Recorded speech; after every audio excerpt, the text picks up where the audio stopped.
In this chapter, we're going to build an HTML page piece by piece, starting with the basic framework for our page and adding style as we go. To get started, I'll open up my HTML editor. I'm using TextEdit here on the Mac, but any text editor will do. Windows users can use Notepad. I'm also going to be using Firefox, but again, you can use any web browser you would like, and you should get the same results.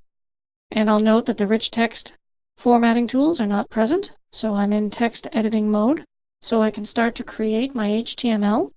I'll start by creating an opening HTML tag, adding some carriage returns with my keyboard, and closing the HTML tag as soon as I create it, giving me an HTML element with no content in between.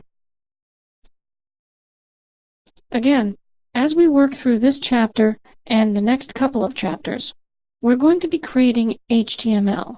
This HTML will not conform exactly to the proper formatting of XHTML. We're going to build up to that.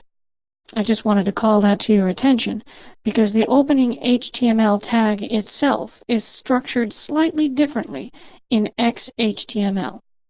The tagging structure of HTML 4.01 and XHTML 1.0 is very, very similar. HTML version to version, depending on the specific implementation, is usually quite similar. So for this lesson and the next several lessons, we're going to work in an HTML format and then observe how that format changes when we want to validate our code as XHTML at a later time. As we've seen, we use HTML to define a structure for how our page is going to work.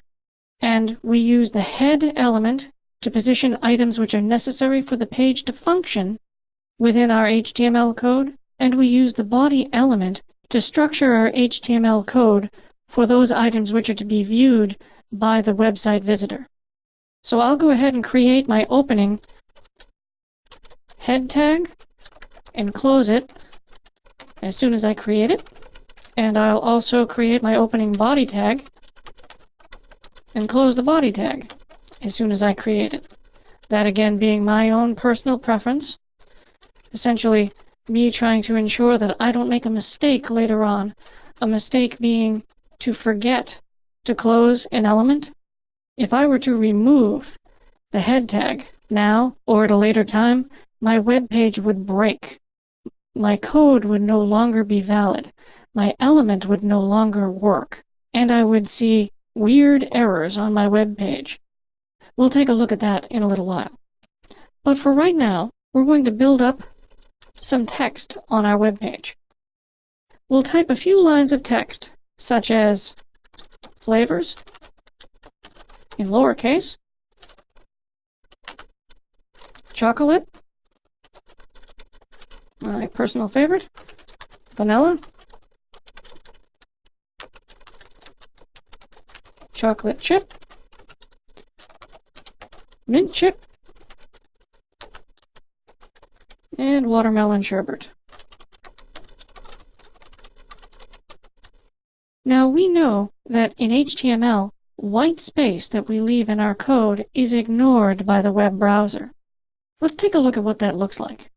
To observe what your web page looks like in a web browser, you must first save your file. So I'll go File and Save As. And I'll call my file index.htm, or HTML if you prefer.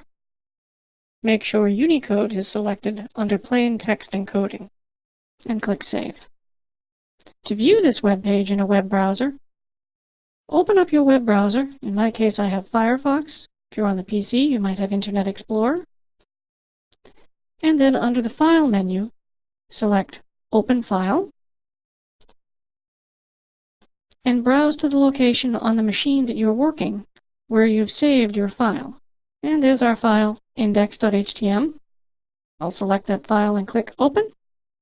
And now I'm ready to continue working on building my web page.